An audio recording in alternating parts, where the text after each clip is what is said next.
Hello, and welcome to the Social Protection Podcast. I'm your host, Jo Sharp. Once in a while, a social protection program becomes famous.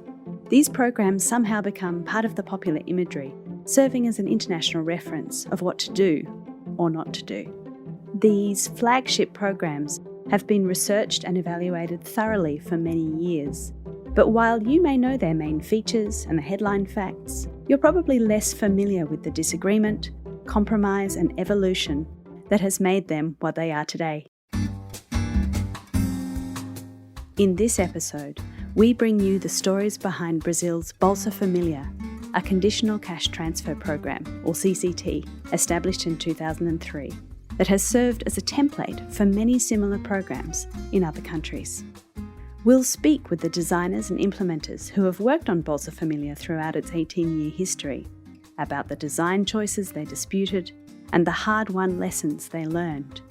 And, in light of the recent announcement of a provisional but contentious new program that could replace Bolsa Familia in Brazil, we'll hear their different ideas on where programs like Bolsa Familia should go from here. So let's go back to 2003. This is Luis Henrique Paiva. He worked at the implementation team of Bolsa Familia from 2010 to 2015 and served as National Secretary of the program. He continues to research and write about the program as a public policy specialist. That time, the country had 3 cash transfers that were operational at the national level. So there was a clear perception that these programs should be unified. After the election in the first year of Lula administration, they unified these programs and created Bolsa Familia. At that point, it created the conditions to have a broader, larger, more effective program. But it was necessary to make it work. The essential features are pretty much the essential features of conditional cash transfers. In other words, we transfer cash, not in kind. These programs have a focus on families, not individuals. It's a targeted program that it tries to reach poor families. And finally, it's conditional. In other words, there are a few conditions that the family must comply to in order to receive the benefit. Yeah, the thing is, in Brazil, in the 2002, we had different CCTs at the federal government. We had different kinds of grants that you have at different ministries with different databases and different eligibility criteria. So it was a little bit of a mess because they are not efficient and they are not effective enough because they were fragmented. This is Teresa Cota. She was part of the working group that designed Bolsa Familia and has worked on the program from various ministries for the past 18 years. There was this widespread opinion that you should do something about it. You should continue these programs, but you should not have a lot of different programs. And then this is how Bolsa Familia started. They put together a team. You gather all people that had different programs, everybody at the same group trying to design this program, and also specialists and public servants. And it was completely insane because you had people are losing power when are losing their programs, and there was a reaction about it. And there wasn't a clear leadership in the social area in the government.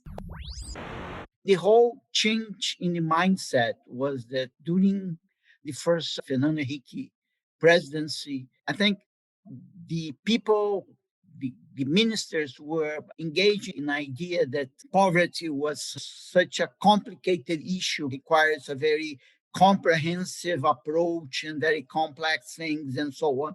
So it's not something that we could just solve it. It would take a long time and it would be complicated. This is Ricardo Paes de Barros. He has been a researcher on social policy, inequality and labour at Brazil's National Institute for Applied Economic Research for over 20 years. His research has helped to inform Bolsa Familia from the outset. There was two new discoveries at that point. First, that income matters. Some people say, no, what the poor needs is not income. It's multiple things. It's very complicated. No. Money matters. So if we double their income, they'll be very happy and they can, with this money, fulfill a lot of social rights. The second thing was arithmetics. It's basic arithmetics. I mean, poverty, it's ridiculously inexpensive because they work the whole year to earn 10% of the population. 20 million people work the whole year to earn 5% of GDP. Brazil was so unequal. It's a feature of a middle income country with huge level of inequality that helping the poor, it's a ridiculously small financial effort. So putting those two things together at that point in time, Brazil was creating a fund to fight poverty. So we can find the poor, income matters, and we have the money. So let's do it. Conditions are, of course, at the heart of Bolsa Familia. These include a requirement for families to maintain school attendance for children, as well as comply with basic healthcare demands for vulnerable groups, such as children and pregnant women. There's plenty of debate within the international community about whether conditions like these are effective or necessary, and different views persist, even amongst those closely involved with the Bolsa Familia program. I was actually not a great fan of the conditionality. I'm completely in favor of the autonomy of the poor family. But I think this issue of conditionality is a little bit paternalistic, and I didn't like it very much. But I think Bolsa Familia gained a lot of political mileage from this. A lot of people think this is a great idea. I would say that removing the conditionality, it's very politically sensitive, I think. And there's some evidence that this really give the right incentives for investments in human capital.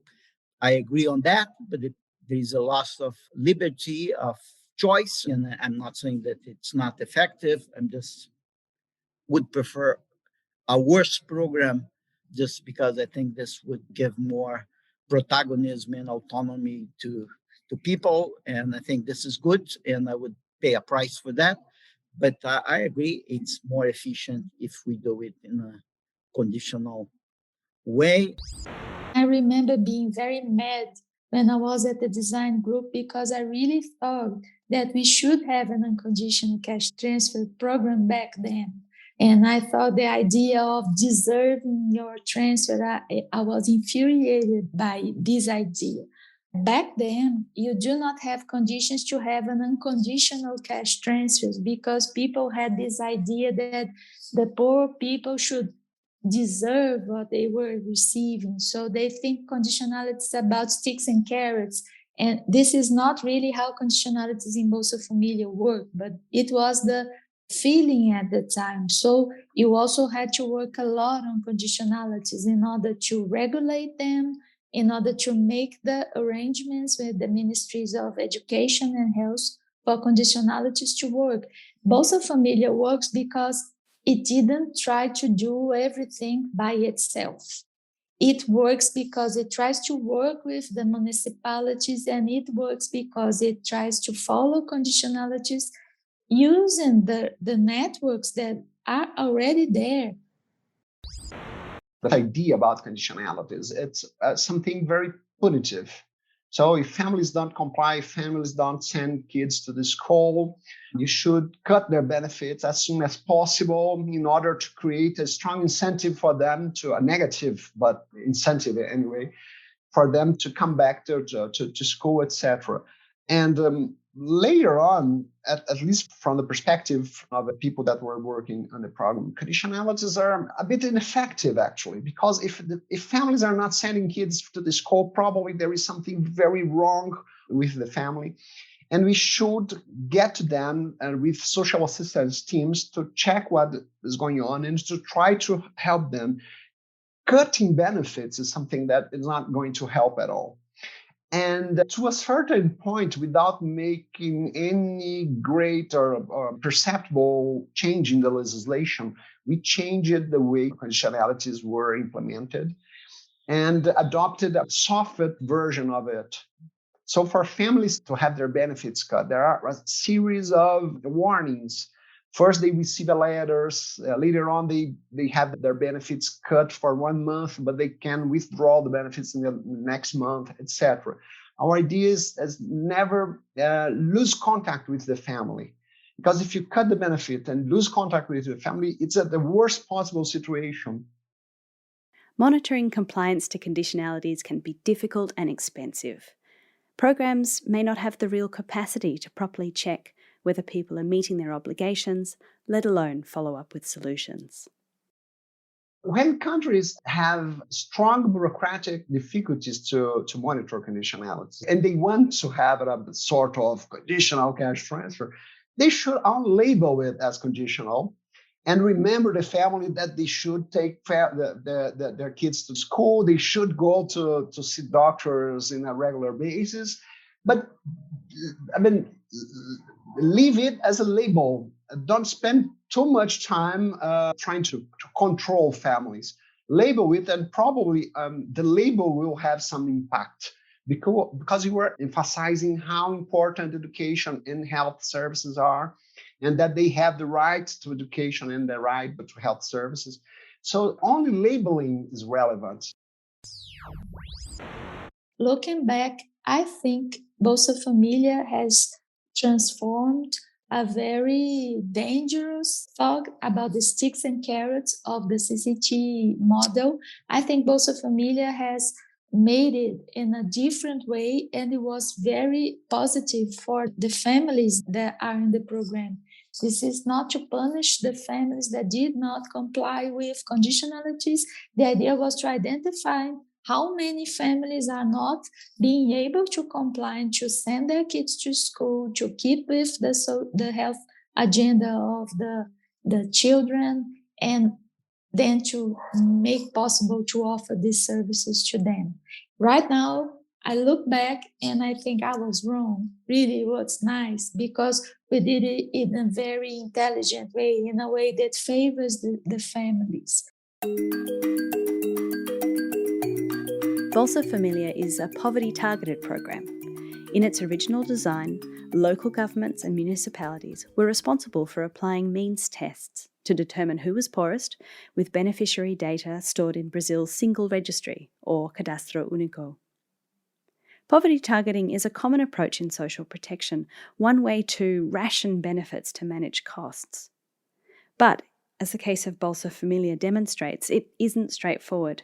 And, as in many countries, there are trade-offs between how many people are covered and how much they receive. I think that what programs, conditional cash transfers like Bolsa Familia, have contributed to this debate is that they demonstrated that developing countries can successfully implement targeted programs, because many scholars have put in doubt that developing country bureaucracies could make it work. I remember that these two challenges were most important. How many people do we really have to reach with Bolsa Familia? And how can we keep on constantly improving the quality of the registry in order to make sure that we are giving benefits to the people that really have to receive these benefits? In Brazil, we talk a lot about inclusion errors, but it really is not the problem of the program. People that say without looking at the data.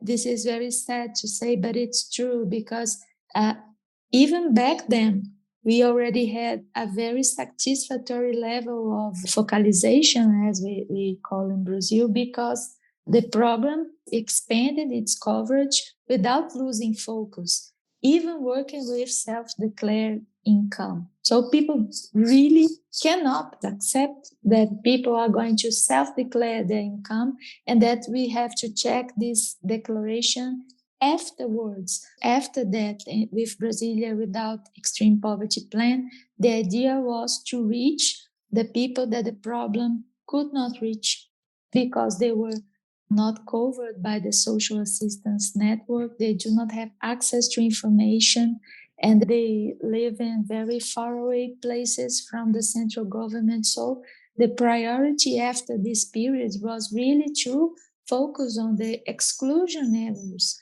When you discuss this kind of program with ideological positions on your mind, you only think about the inclusion errors, even if the data doesn't show it to you.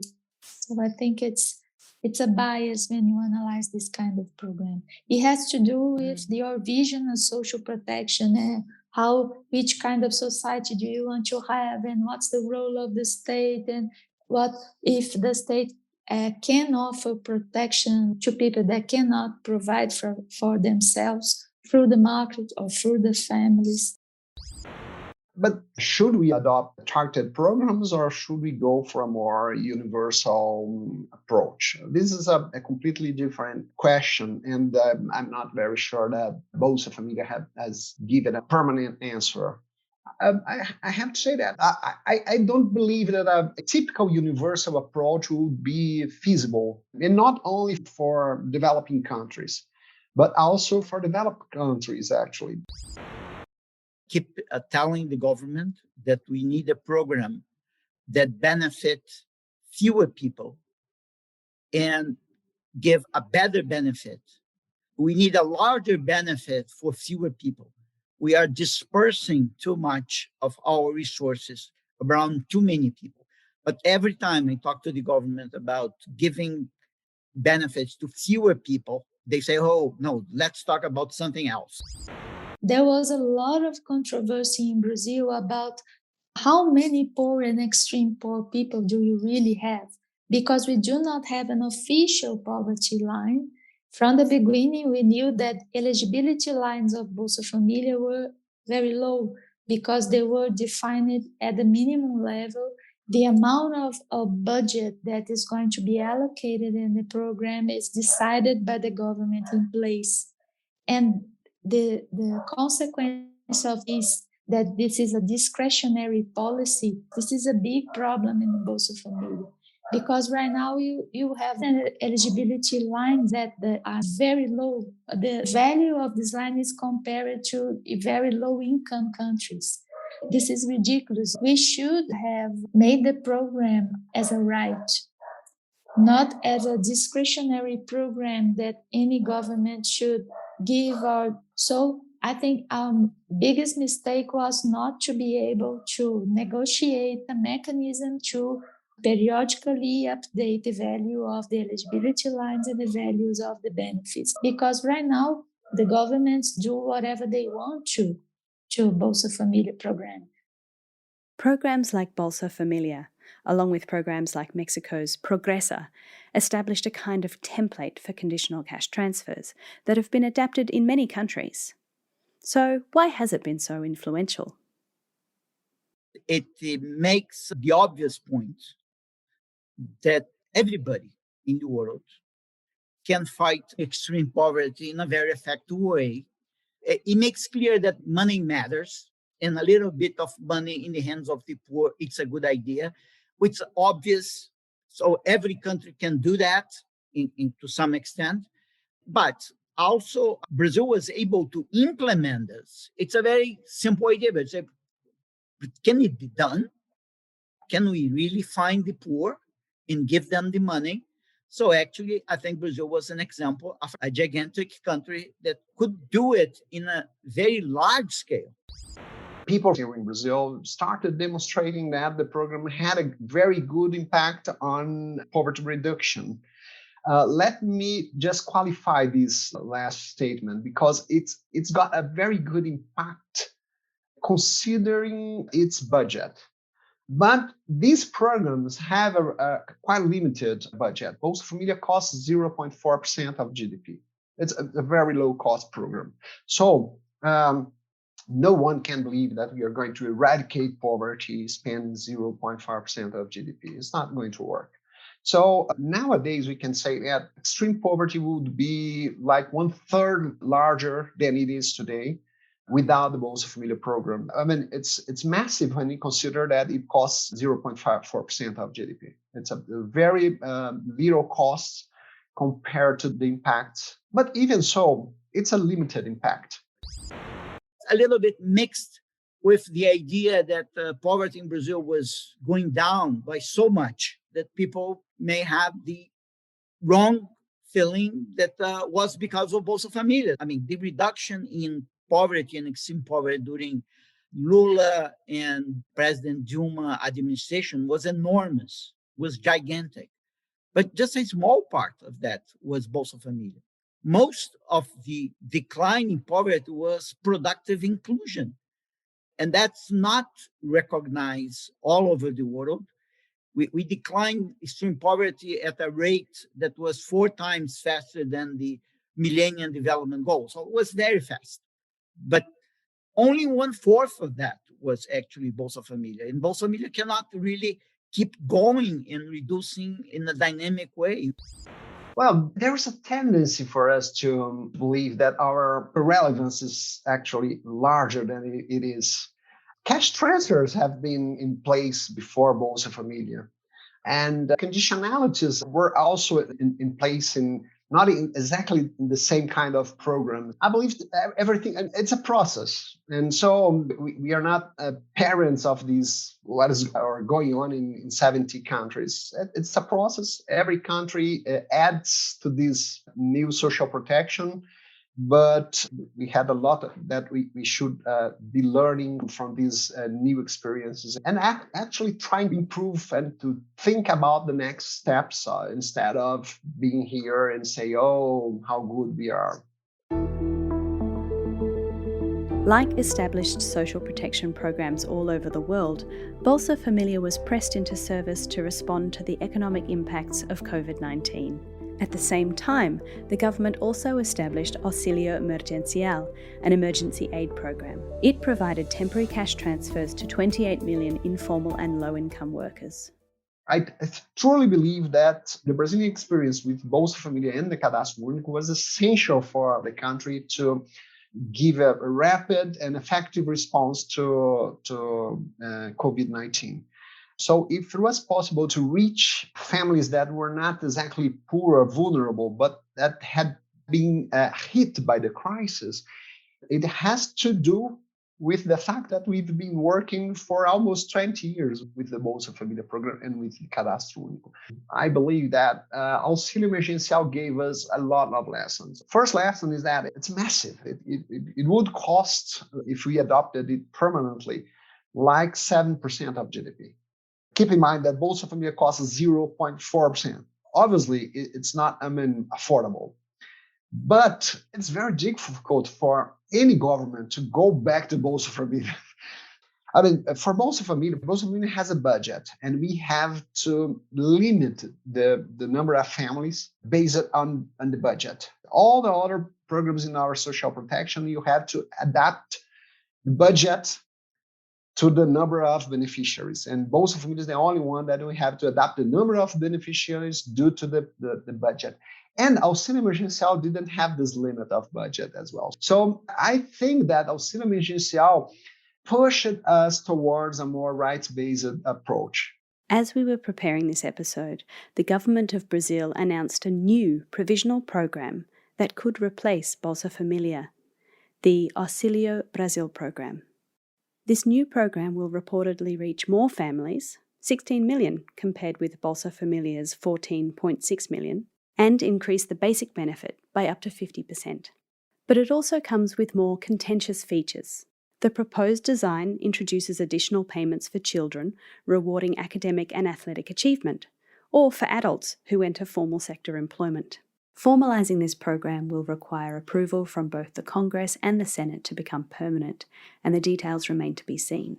But the idea of a new program to replace the 18-year-old Bolsa Familia has understandably created waves amongst social protection practitioners in Brazil. So, with change on the horizon, we'll conclude with our experts' reflections on what the future of the program should look like. I truly believe that we are going to move to a more rights-based approach to conditionalities. In other words, we are going to monitor if families are attending conditionalities, not to punish them, but to be absolutely sure that kids are in the school and that families have access to health services and nothing more than that, with no punitivism related to this program. I'm really sure we were going in this direction. I think the production inclusion sometimes is a kind of a dream. I mean, it's much harder and the evidence is much weaker that we can really design things that we're really going to be working. And it's not easy. But I think the right to self-reliance, it's a fundamental human right. And we have to do everything we can to make people to be able to rely on themselves. And it doesn't matter how much it would cost to make everybody productive and capable of fulfill of all their basic needs based on their own account. But it's a goal and it's hard to do. And if Bolsa Familia has any future, it's in the direction of Brazil sem miséria with a very solid productive inclusion, in particular to the extent that we are going to move out of this pandemic. So if it was already a fundamental program, nowadays it's an imperative. After the pandemic and after the context of 2020, 2021, the experts have been discussing how to change Bolsa Familia into an unconditional cash transfer program directed to the children, a basic income to families, poor families with children. I think that will be okay. I think that the program should be going this way. I am really sad about seeing the problem come back to that time when you discuss that people should or not deserve to receive the benefits. So I think the perceptions were always the idea that people should deserve to receive these transfers. And I think this idea is coming back again. They really think that we cannot simply pay the cash transfer to these families. They have to deserve it. They have to have outstanding performance in schools, in sports. The adults have to try to look for work. As if they don't try to look for work. We used to joke about it, saying that the governments have the tendency to think that you can have, a ejection button when you are in a CCT program, that you push this button and then boom, poor families are not poor anymore, and then you are going to enter the formal labor market and everything is going to be okay. This just doesn't happen that way. It takes time, it takes generations, it takes an economy which is growing, which having a dynamic that is observing workers and vulnerable workers. This is not every period of an economy that is suitable for this to happen. So it's a mess. It's a mess because you really, you do not have the conviction that people should be receiving this because the state has, in an unequal society that do not give opportunities to all, you should provide for these people, and they are not receiving it because they want to. It's because there is no alternative for them. So what is important is to look at this as a right of the people that are receiving and not as a benefit given by the politician in charge. So I think the main message would be Bolsa Familia, I think it would be better than it could develop to an unconditional cash transfer program and maintaining the focus on poor families with children. I don't think this happens only in Brazil, but it's sad. It's sad because when you have an experience that have proved itself as effective for almost 20 years, you still have these things going on. I think you really cannot erase this kind of perceptions because it is a prejudice. It is impossible to change this perception with facts.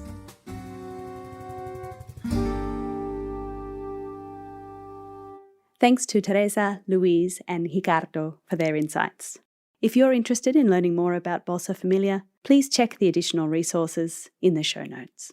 And if you're interested in this kind of deep dive into famous flagship social protection programs, please let us know what you'd like to hear featured next. Before we go, we'll end with our Quick Wins segment. Each month, we'll ask a guest to give a quick roundup of news, achievements, research, or knowledge that has sparked their interest and that we think you should know more about.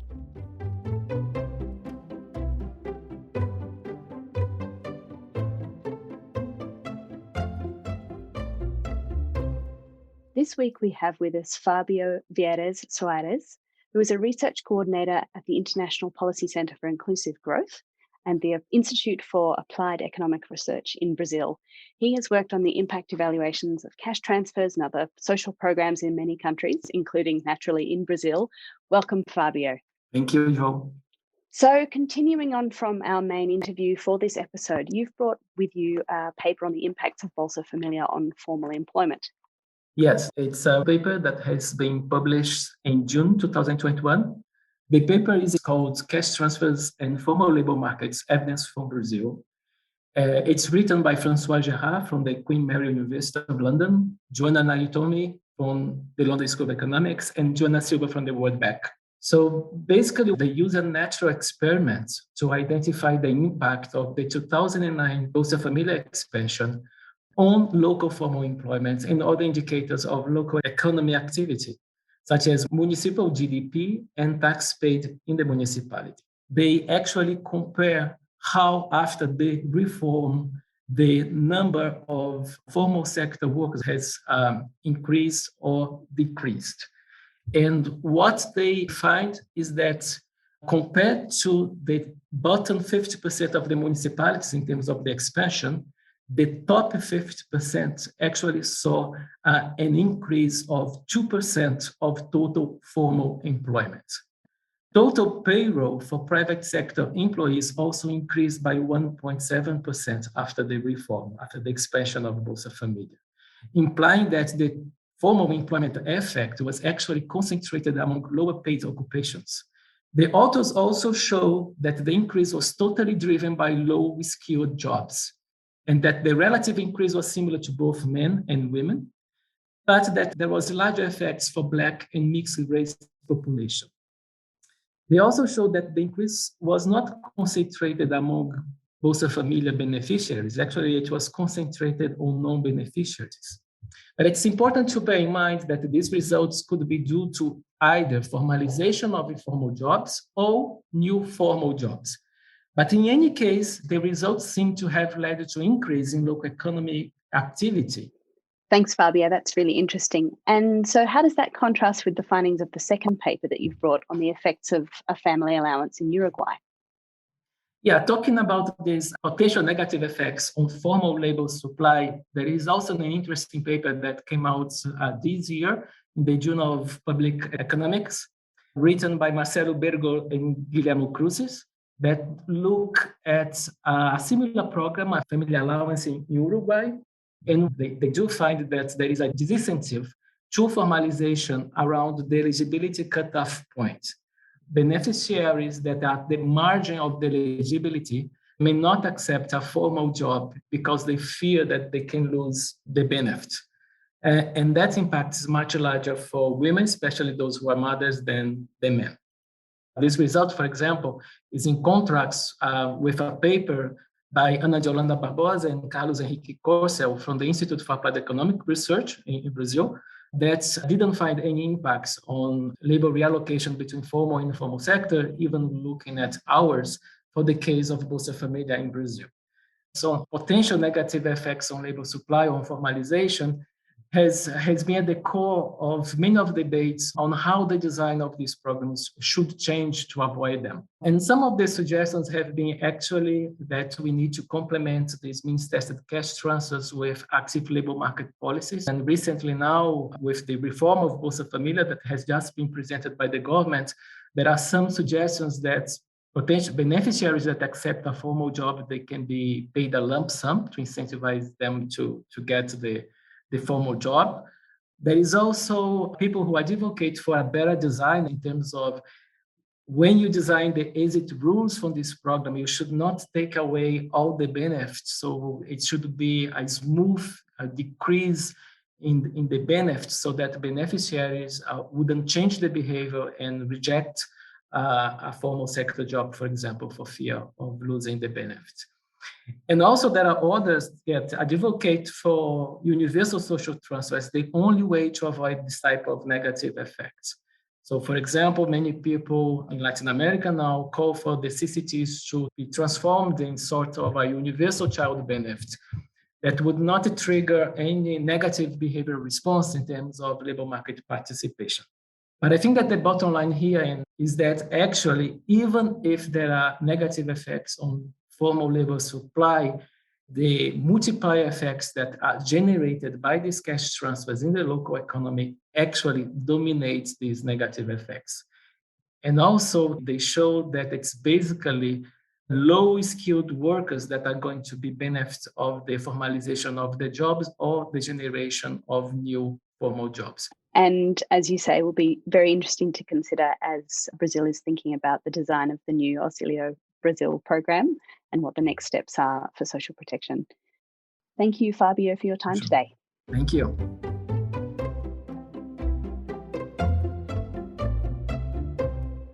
We are a production of socialprotection.org, which is the place to go online for free information, research, and community on all things social protection. You can follow us on Twitter at @SP_gateway and find us on Facebook, YouTube, and LinkedIn. Subscribe to this podcast via your favorite podcast provider, and please think about leaving a review. We'll be back next month. See you then.